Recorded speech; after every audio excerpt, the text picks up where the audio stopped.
If we think back to pre-COVID times, we used to just take for granted that wonderful casual conversation that used to take place regularly in our workplaces, whether in the office or out in the field. And when we think about our leaders, the really great leaders that surround us, they lead really authentically, and they actually create these really wonderful moments of connections with each of us. They make sure that when they're engaging with everyone, that there's real intent with what's going on, and they do make sure that they're interacting with people so that they understand who their teams are, how they tick, and what unique attributes they actually bring to the business. And when we think about where we are today, there's a bit of a trend, or should I say the norm, around this hybrid workforce that we have. We have to make sure that we still create those opportunities for those meaningful conversations to take place, because it's really important that we need to be on the same page so we're still heading in the same direction. And that's actually probably one of the biggest challenges that many leaders are facing at the moment. And so this episode, Kirsten and I are going to be focusing on 2 practical actions you can take away that you can apply in your workplace to make sure you and your teams are on the same page, because we all need to be really clear of the expectations and new ways of working when we're in the hybrid environment. So let's get clear on the human factors, and I'm going to spotlight psychological factors. So when we're talking about psychological factors, what does that actually mean? Well, in a hybrid world, we've got a real risk, and it's a real risk of people feeling excluded, people feeling that they're treated differently. So what I'd like to focus on in this clarity piece is all around that psychological safety side of things, because as leaders and as businesses, it's our role and responsibility to make sure people do feel safe, secure, they are working within a trusted environment, and they feel that they are part of a team, and that not only are they valued for the contribution that they make to the business, but they're valued as a team member as well.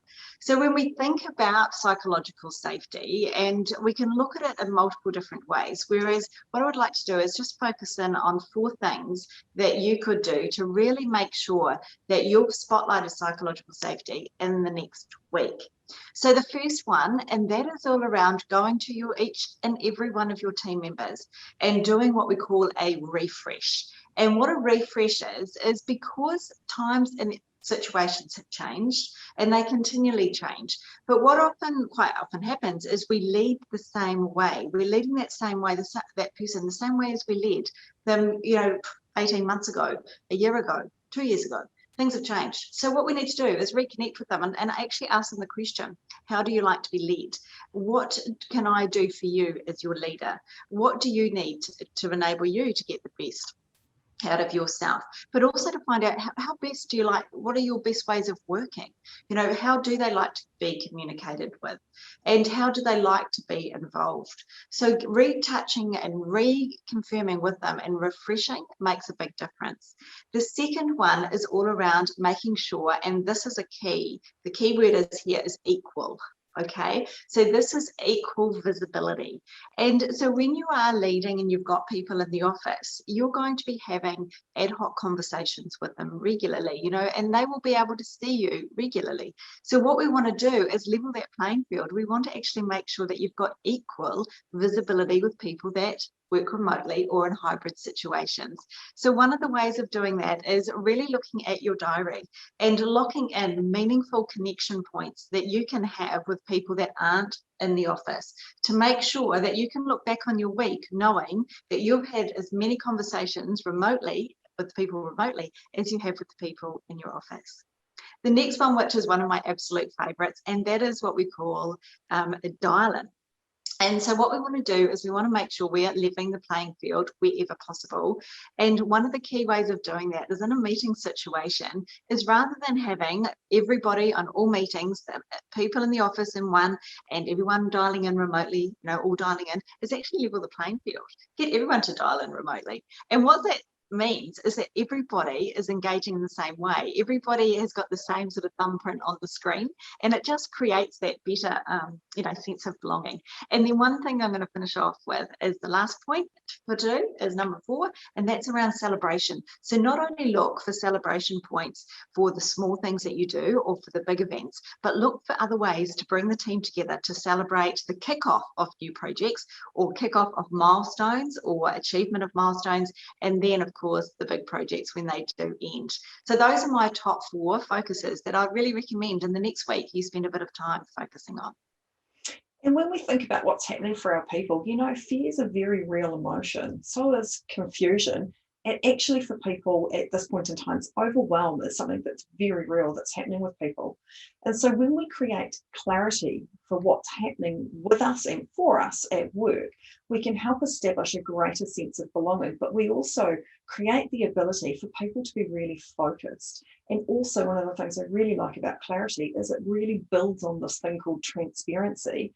It's absolutely essential for building trusting relationships at work. And hybrid is absolutely based on those trusting relationships. And building on what Kirsten just said, we really do need to clarify our expectations around our ways of working. Our high risk in our hybrid working environment is actually just making sure we factor in things like the subgroups of work versus office groups of work. And we need to make sure, again, that we're purposeful and intentional to make sure that we don't have these subgroups that are actually popping up around the place. And so here are some ideas for you to take. I've got 6 of them that you can get going so you can help create clarity with your teams much faster. So the first one I want to share with you is actually just being very clear around what the difference between remote working and working flexibly looks like. And I know people kind of scratch their head and say, well, what do you mean? Well, somebody who's remote working might still be expected to be available between the hours of 8 and 5, just as they may have been within the office, versus somebody who has a flexible arrangement where the hours of work might be reduced, but they're still expected to be available between those hours. Or they can work flexibly in the sense, as long as the work gets done and there aren't as many but they're available for team commitments, that the main priority with that flexible approach is that the work is still completed. But it's important to be very clear around what the expectations are with people when you have that hybrid environment. And also being really clear with your team around what autonomy looks like. And this is where you can build some structures into the conversations that Kirsten's just talked about as well, just to make sure people absolutely understand what's expected of them and what's expected in terms of the outcomes in their role, and then giving them the permission to go away and actually achieve those outcomes. And communication and collaboration, again, Kirsten's tapped into that, so I won't be diving on that in our next series, next episode around Connect's going to dive much deeper into that, but making sure that we are truly collaborating with all of our workplace in equal measures. Building those connection points with our team, which is point number 4. So those connection points, so team building is still important and still has relevance. We just have to come up with a bit more clever ways of doing it and still making it as engaging and as fun as it was when we were doing them face to face. And last but not least is around how we document processes. So making sure we're knowledge sharing when we're creating processes, and then kind of wrapped into that as the subset is making sure we update all of our policies and procedures around those things. Because there's nothing like having a hybrid environment and you have new people that are coming into your organization, but there's actually outdated structures and frameworks that they're relying upon to build themselves up and get used to your environment that don't translate to actually what's happening for you in your workplace. So our action for you is around rebuilding new ways of working. So establish those wonderful new rituals and habits and routines that you have so that you can bring this sense of involvement together with your team and really build some cohesion with everybody in your workplace.